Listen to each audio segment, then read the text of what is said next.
Bueno, vamos a comenzar. Tengo algunos anuncios. He agregado al sitio el seguimiento de mensajes. Como pueden ver aquí en el dibujo, dice 3 mensajes no leídos. De esa manera ustedes pueden ver si les falta leer algo más fácilmente para no tener que entrar en cada foro buscando. También en cuanto a los videos en YouTube, he hecho públicos los videos porque algunos amigos han tenido problemas para verlos. Entonces, por la duración del curso, los videos son públicos. Por favor, no los publiciten porque es solo para ustedes. Nuevamente, les llamo la atención a este foro que paso de una semana a otra. Discutamos el tema juntos. Hay varios aportes muy interesantes y algunos de ellos son preguntas que sería bueno que tratemos de contestar como grupo. Finalmente, no se olviden de que lo más importante después del estudio en sí es que hagamos las prácticas, y hay un foro ahí para que cada uno abra un tema para contar sus propias prácticas, y también por favor contesten y dialoguen con los otros sobre lo que han hecho ellos. Entonces, la unidad 3, ¿por qué hay tantas denominaciones cristianas? Las secciones son 4. Primero, un poco acerca de cómo nació y creció la cristiandad, para tener un marco referencial, unos antecedentes históricos. Número 2 es cómo se dividió la cristiandad, y ahí vamos a ver en algún detalle la historia de las divisiones y cómo se dieron. En la tercera sección vamos a ver la investigación personal de la verdad, primero como un principio del cristianismo que está en la Biblia, y segundo como un principio Bahá'í que tiene como propósito evitar la división de la fe Bahá'í, pero también como propuesta para superar la división en otras religiones como el cristianismo. Si los cristianos siguieran este principio, podrían unirse. Unidad en diversidad. Y la cuarta sección sobre cómo entender la Biblia. En el trabajo de investigación personal de la verdad, cómo se puede proceder para entender mejor la Biblia. Nuestros objetivos de esta semana serán distinguir entre las enseñanzas originales de Jesús y las ideas agregadas por el hombre, aclarar la historia de las causas de las divisiones que se han producido en la cristiandad y presentar el principio de la investigación personal de la verdad desde una perspectiva bíblica como solución. Y finalmente, diferenciar entre los significados internos y externos de los versículos bíblicos. Entonces, para la primera sección sobre el desarrollo de la cristiandad, yo les hice una pregunta de reflexión acerca de quién puede interpretar la Biblia para otros, si la Biblia autoriza a alguien para interpretar para otros las enseñanzas. Hubo de todo, desde, no sé, desconozco, otros dijeron en ninguna parte, pero citaron a Mateo y Marcos, donde Jesús incita a que transmitan su palabra. Interesante, alguien comentó, el no contar con ningún intérprete autorizado fue la razón, entre otras, por las que surgieron numerosos desacuerdos entre los seguidores de Jesús el Cristo y las graves tergiversaciones de sus enseñanzas. Y mencionó también que por eso en la fe Bahá'í existe 2 intérpretes autorizados, Abdul Baha y Shoghi Effendi, y que nadie más tiene la autoridad para interpretar por otros. De esta manera, por un lado, se evita estas tergiversaciones y por otro lado se evita estos grandes desacuerdos.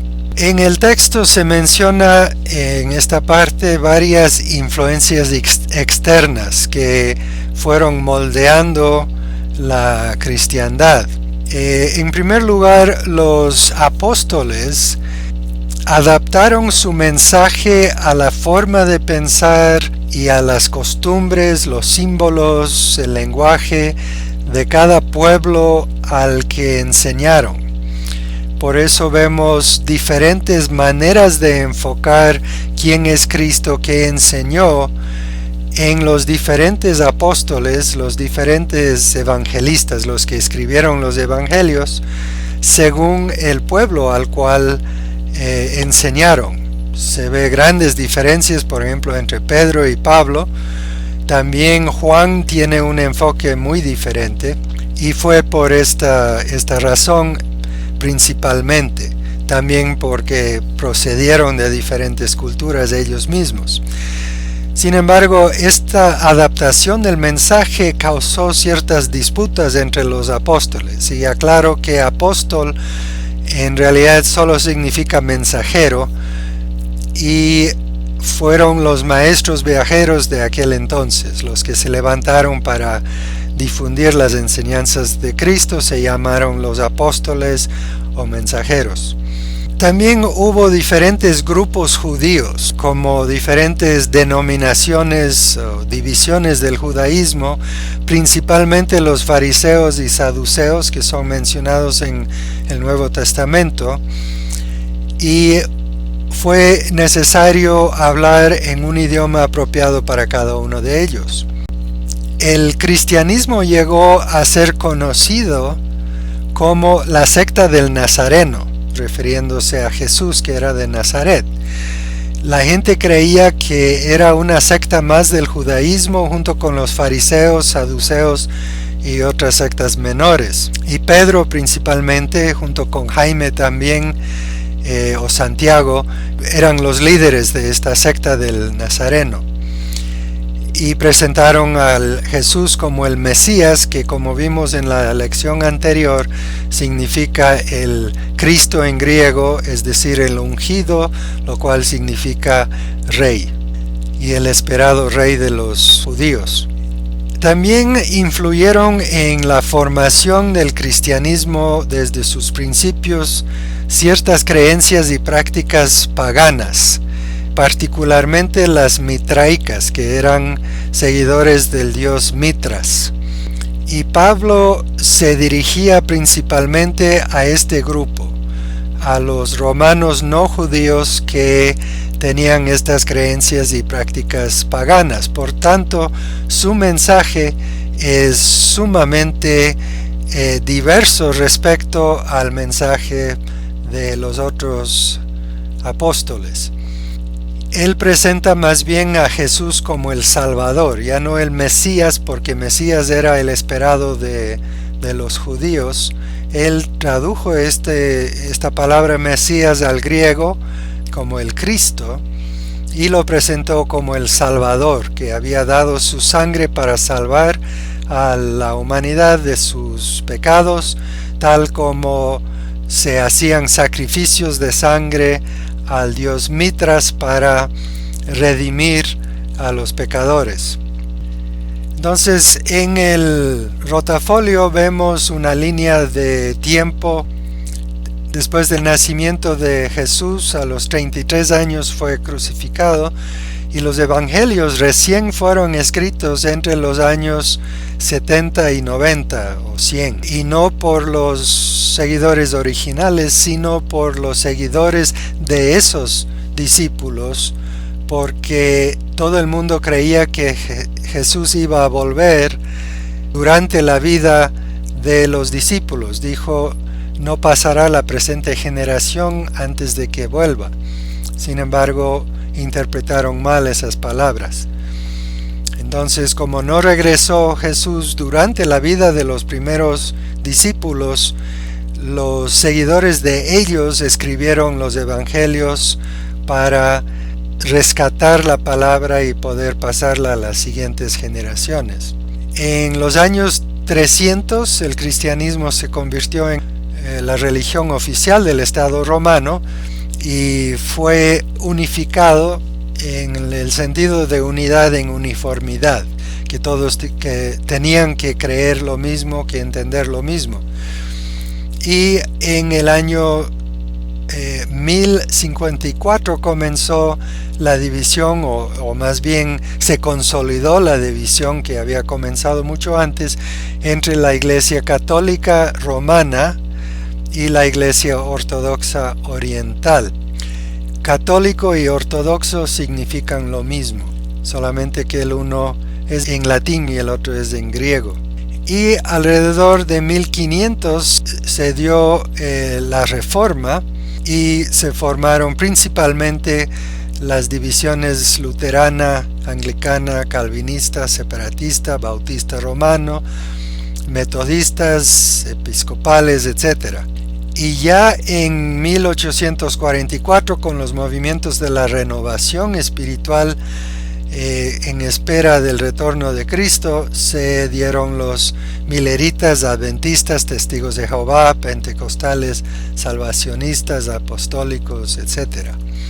Ahora, esta es una forma bastante resumida y simplificada de presentar el tema.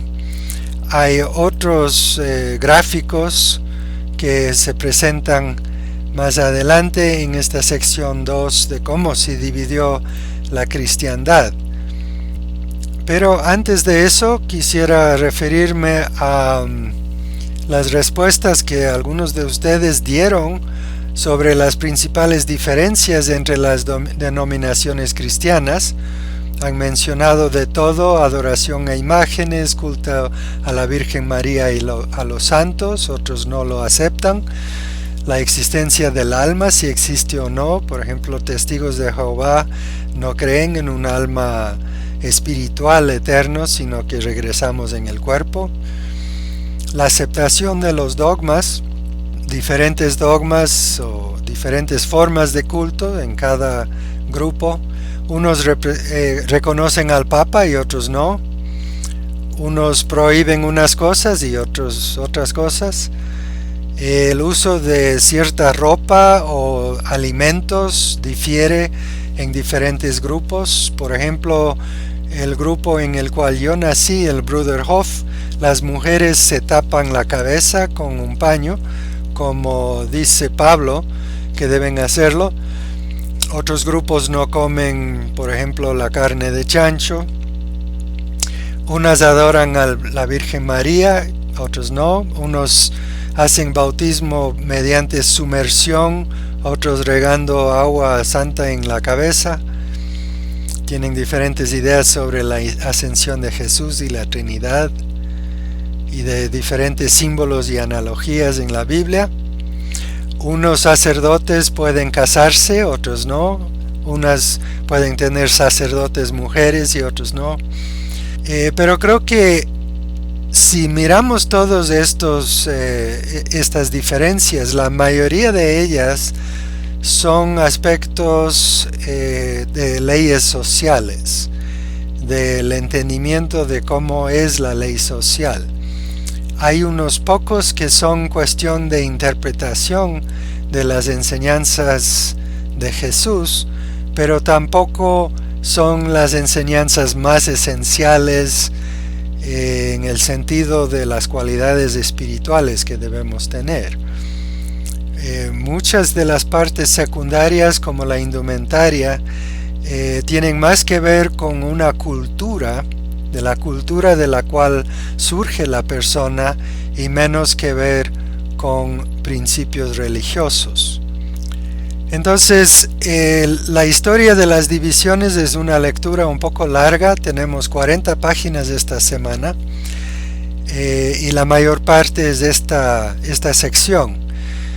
En el siglo I veremos que ya se dieron diferencias entre los apóstoles y entre los que escribieron los evangelios.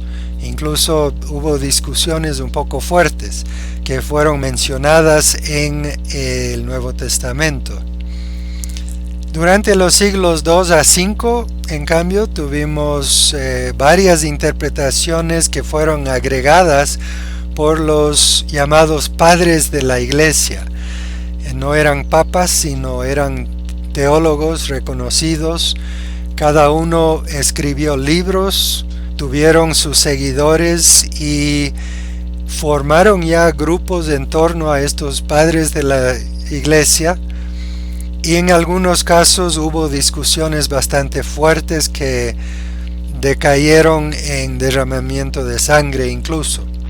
Entre los siglos 3 y 4 el cristianismo se hizo la religión oficial del Imperio Romano, porque en ese tiempo todo el mundo debía tener la religión del emperador. Esto era algo que todo el mundo consideraba normal, incluso hasta hace unos 100 años era así. Entre los siglos 5 y 11 se fue dando esta división entre las iglesias católica y ortodoxa, que se considera la primera gran división. Hubo peleas, discusiones, desacuerdos antes de eso, pero esto fue ya cuando el cristianismo se dividió realmente en dos ramas completamente distintas. Durante los siglos 11 y 15 e incluso en diferentes oleadas hubo las cruzadas contra los musulmanes, y lo que muchos no saben es que también fue en contra de los judíos e incluso contra otros grupos cristianos. Por ejemplo, como eran principalmente católicos europeos, hubo matanza de cristianos ortodoxos y cópticos o coptos de Egipto. Tal fue en Egipto que todo egipcia, gente de otras religiones incluso, se juntaron para defender a los cristianos coptos contra estos ataques por parte de los cruzados. Esta fue la primera vez que se usó la palabra Guerra Santa. Fue inventada la palabra por el Papa, y ahora en el occidente se dice que yihad significa guerra santa. Pues no hay tal. Yihad solamente significa lucha, en el sentido de hacer un gran esfuerzo en el camino del Señor. Si lo que se necesita hacer es pelear para defenderse, pues yihad será tomar armas, pero Mahoma dice que el mejor yihad es la lucha con el ego, con el yo. Entonces, en el siglo XII comenzó una serie de oleadas de la Santa Inquisición en contra de los herejes. Y esta Inquisición todavía existe, ya no en forma de torturar y matar a los herejes, pero todavía existe un despacho en Roma, en el papado, que está dedicado a asegurar la pureza de la dogma principal de la iglesia. En el siglo XVI se dio la Reforma Protestante y se formó la iglesia anglicana. Se entra en algún detalle en eso, entonces no voy a detenerme ahora. Pero algo interesante que no se piensa muchas veces es que en los siglos XVII y XVIII hubo una gran expansión y diversificación del cristianismo hacia las colonias, y en el proceso se formaron diferentes divisiones del cristianismo en torno a los diferentes grupos que se fueron a evangelizar estos pueblos no cristianos en las colonias. Y como saben, en el siglo XIX hubo el movimiento adventista en torno a la promesa del regreso de Cristo, y luego cuando se interpretó mal las profecías y por tanto se decidió que no había regresado en 1844 como todo el mundo esperaba, se dio la gran decepción. Los grupos que se habían unido para esperar a Cristo se dividieron. Por ejemplo, el grupo adventista continuó, pero se dividió de ellos los testigos de Jehová. Entonces, si uno busca en el internet, encuentra diferentes gráficos de cómo se fueron dividiendo, cómo se fue dividiendo la cristiandad. De la iglesia romana se dividió en ortodoxa y católica bajo el Papa. Después la Reforma, las tres agrupaciones principales de la Reforma y sus líderes. Esto es lo más simplificado que encontré. Según Wikipedia, tienen algo más complejo. Comienzan con el cristianismo primitivo, de donde hubo diferentes divisiones. Aquí vemos la ortodoxa oriental y el catolicismo, y una rama de la ortodoxa se unió con la uniata con el catolicismo occidental y oriental. Luego aquí tenemos todo lo que es la Reforma, el anglicismo, que fue una división por motivos políticos, por no aceptar la autoridad del Papa. El rey de Inglaterra formó la iglesia anglicana, el protestantismo, el anabautismo, que es la rama del Bruderhof, en el cual yo nací, y el restauracionismo. Ahora, Shoghi Effendi dice que como Bahá'ís nuestra creencia en Cristo es tan firme, tan inquebrantable y de carácter tan exaltado, que son pocos los cristianos de hoy que lo amen, reverencien y tengan tanta fe en Él como nosotros. Continúa diciendo: solo nos separamos de los dogmas y credos de las iglesias, mas no del espíritu del cristianismo. Una parte de nuestro trabajo en el diálogo Bahá'í cristiano es realmente poder transmitir a los cristianos esa creencia firme, inquebrantable y exaltada que tenemos los Bahá'ís en Cristo, a quien amamos, reverenciamos y en quien tenemos fe. En cierto sentido es profundizarles en su propia religión primero, para que después puedan comprender, estén listos para comprender lo nuevo que trae Baha'u'lláh. Y aclarar siempre con un poco de datos históricos para que la gente entienda que las ideas agregadas por los hombres de invención humana no creemos. Justamente Baha'u'lláh viene para separar el trigo del desecho, como dice en la Biblia, es decir, con una espada de doble filo que separa la verdad de la falsedad, incluso en cuanto a lo que la gente ha ido agregando, ideas que han ido agregando a su propia religión. Entonces, en la sección 33 hablamos acerca de por qué la investigación de la verdad puede ayudar a unir no solamente a los cristianos, sino a gente de toda religión. Y una pregunta de reflexión les dice si Jesús enseña la investigación personal de la verdad, y me han dado algunas citas bíblicas.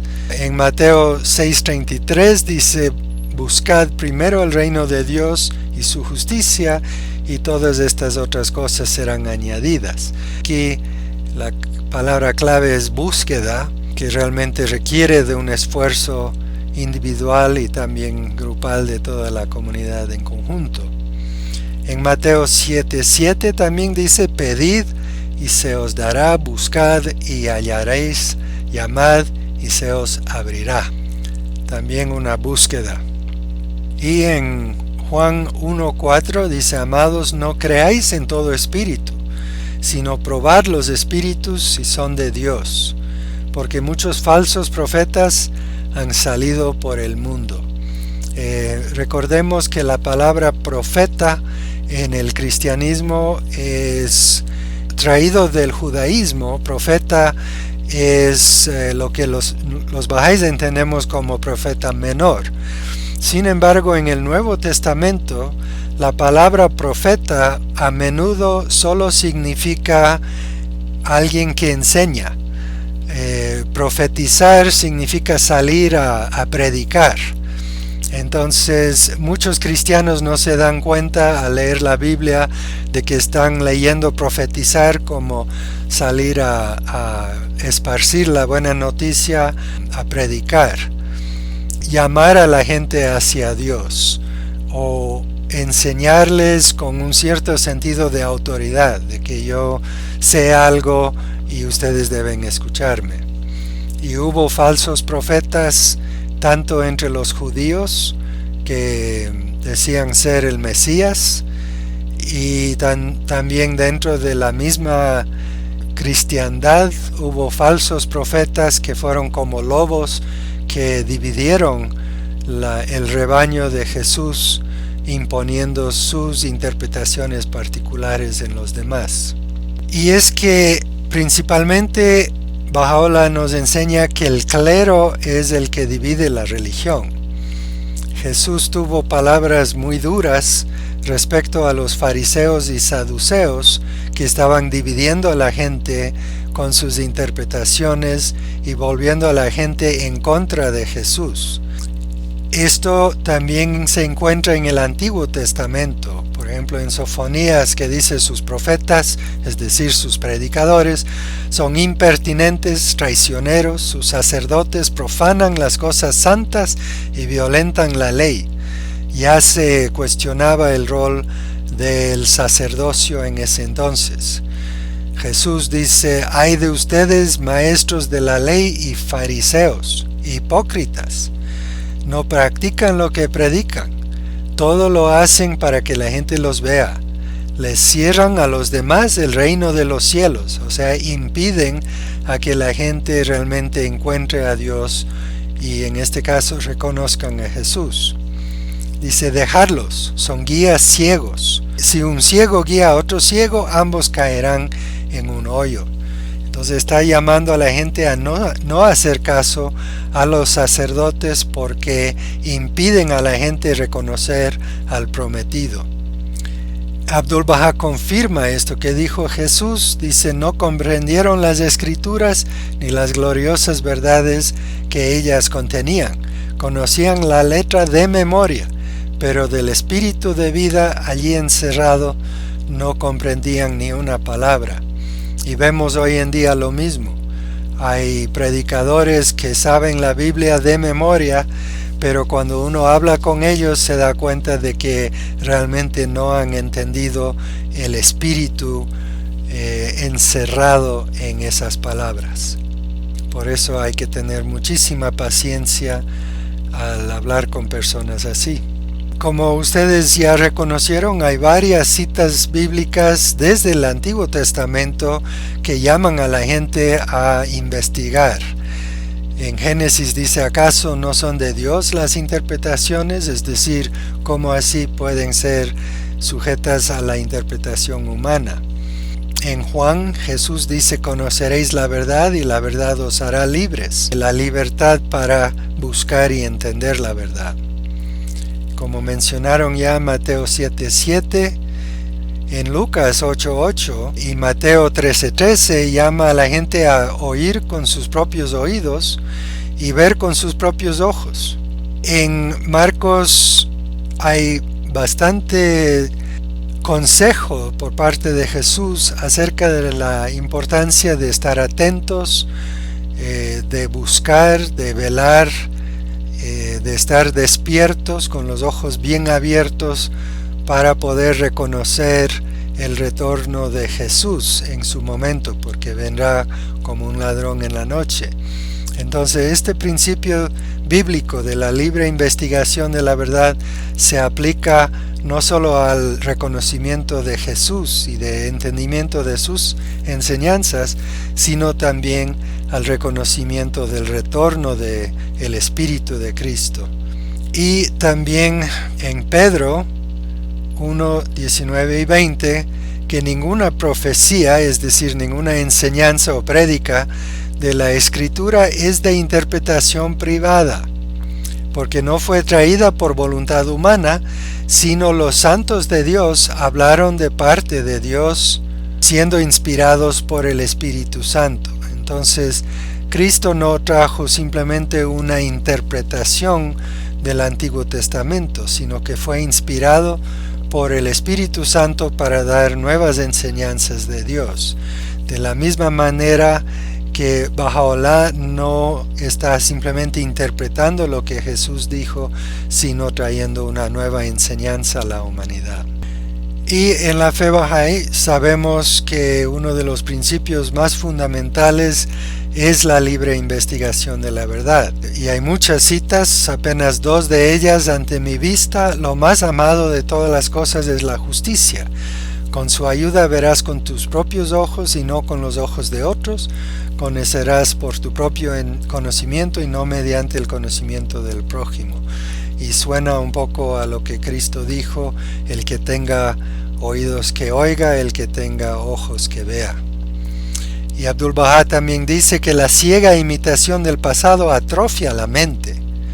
Mas cuando cada alma indague la verdad, la sociedad será liberada de la lobreguez, de la continua repetición del pasado. Es una especie de oscurantismo el simplemente seguir ciegamente lo que otros han dicho en vez de abrir los ojos y investigar por uno mismo. Entonces, ¿de qué manera, cómo esto aporta a la unificación de la religión? Vemos aquí dos columnas, una es la causa de la división y otra es la causa de la unidad. En una situación de división, los sacerdotes son autorizados para interpretar la verdad para otros. En la unidad se elimina totalmente la institución del sacerdocio y especialmente su rol de interpretar la verdad para otros. En el paradigma de la división, la interpretación es impuesta por el clero. Y en el paradigma de la unidad nadie puede interpretar la verdad para otros. En la división es la ciega imitación por parte de los seguidores de ese clero, y en la unidad es la libre investigación de la verdad por cada uno. Y en la división hay la persecución y o expulsión de los herejes, es decir, pueden ser expulsados o excomulgados, o pueden ser incluso perseguidos, torturados y asesinados. En el paradigma de la unidad se comparte libremente entre todos el fruto de nuestra búsqueda y aprendemos el uno del otro en unidad en diversidad, cada uno considerando atentamente lo que otro ha podido cosechar de su búsqueda para un mutuo enriquecimiento sin que nadie dependa del otro para su investigación. Finalmente, entonces, ¿cómo entender la Biblia? Un diálogo, un análisis de la diferencia entre los escritos que deben ser entendidos literalmente y los escritos que vienen en forma simbólica, y la importancia de poder saber la diferencia. En los escritos Bahá'ís se alaba la Biblia y es importante que podamos transmitir esto a los seguidores. Baha'u'lláh dice: reflexiona, las mismas palabras de los versículos testifican elocuentemente el hecho de que son de Dios, hablando de la Biblia. También dice: toda palabra que emana de la boca de Dios está dotada de tal potencia que puede infundir nueva vida en todo cuerpo humano. Y vemos que la Biblia tuvo ese efecto durante cientos de años y aún tiene esa influencia en muchas personas de infundir nueva vida, en nuevo espíritu.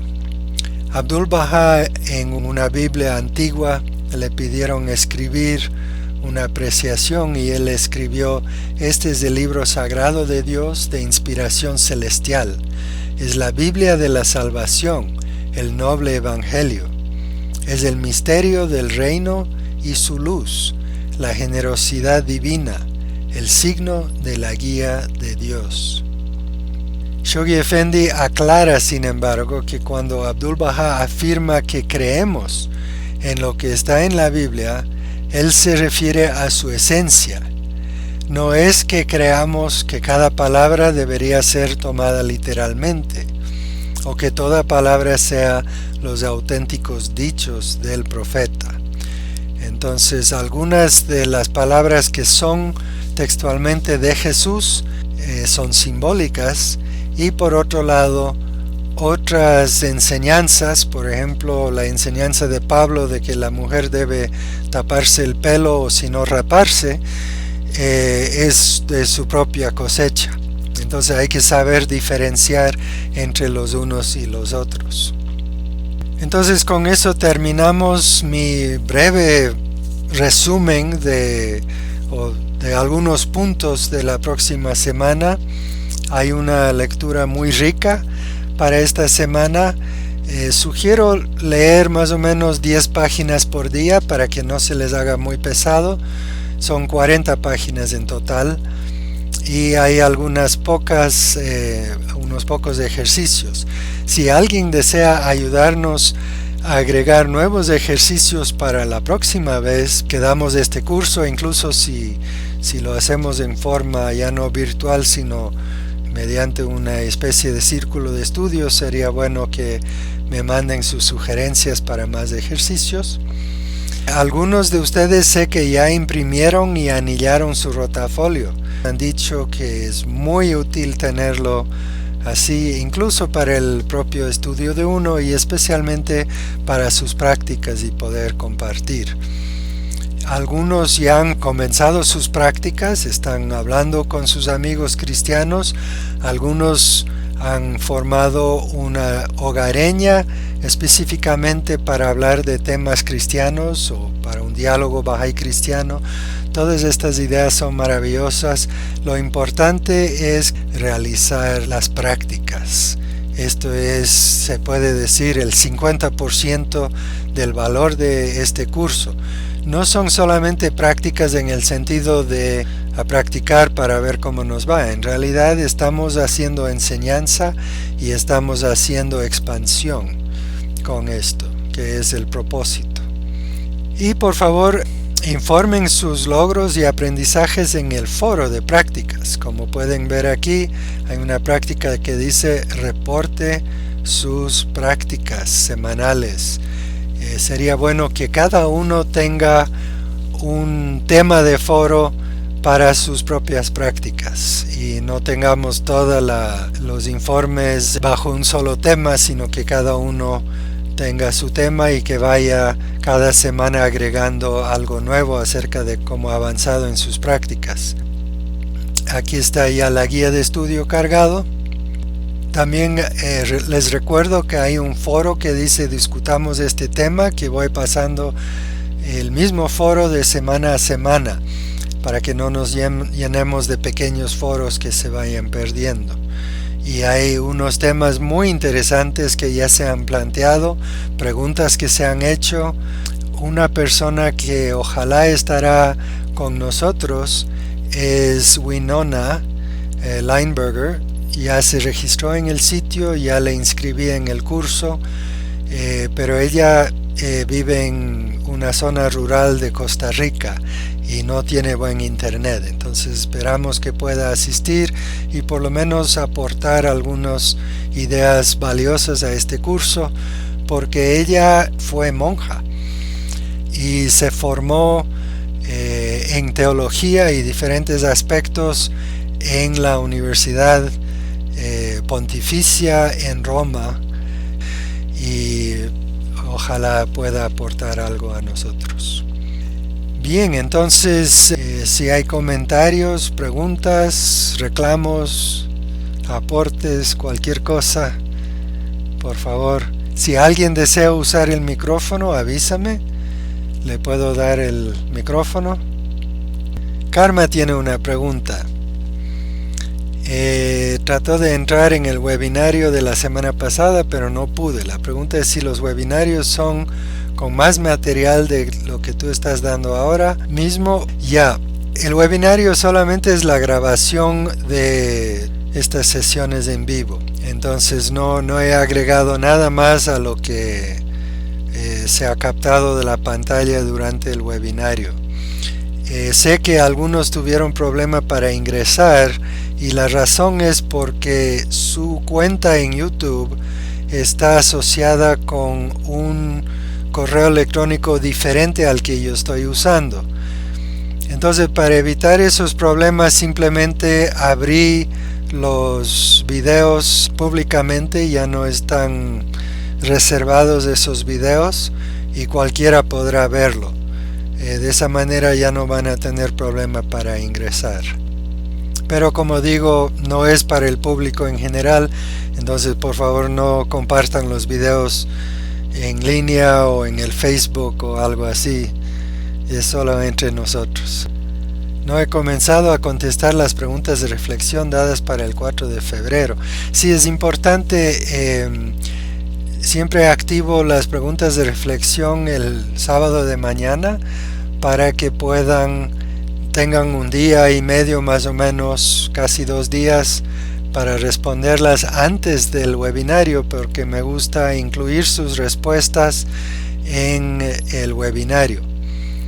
Y también porque se supone que deben contestar antes de que sean contaminados por el pensamiento de otros, que cada uno conteste según su propio entendimiento y su propia experiencia.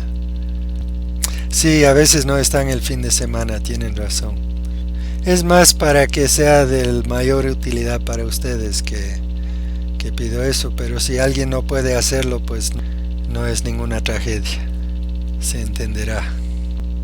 Tal vez se puede poner el viernes. Sí, yo podría poner antes para que se tenga más disponible para todos. Disculpen que les incomodé un poco adelantando este webinario, pero es que a las 8 tengo una celebración del Día Mundial de la Religión en Second Life y voy a hablar desde la perspectiva del Islam, porque no hemos podido conseguir a alguien musulmán que haga eso, entonces quería estar libre para eso. Si alguien desea asistir, es fácil entrar en Second Life, es simplemente secondlife.com, abren su cuenta, crean su avatar, entran en Second Life y en la búsqueda, hay una pequeña ventana de búsqueda, buscan Bahá'í, BAHA''I, y van a encontrar ahí el centro Bahá'í y la biblioteca está al lado. Que vean qué estamos haciendo los Bahá'ís en Second Life. Hay un centro Bahá'í, hay hermosos jardines formales y tenemos también el templo del loto ahí, donde hacemos oraciones cada semana. Hay un pequeño jardín memorial dedicado a los Bahá'ís perseguidos en Irán. Y la biblioteca de religiones del mundo, que es bastante grande en medio de eso. Bien, entonces agradezco su participación y también el haber venido más temprano. Si no hay más, pues podemos cerrar esta sesión. Y recuerden que estoy a las órdenes, ya sea por WhatsApp, por correo electrónico, por Skype, por cualquier medio, a través del mismo sitio del curso. Cualquier consulta, cualquier duda, cualquier problema que tengan, pues siempre estoy a las órdenes. Gracias a ustedes también.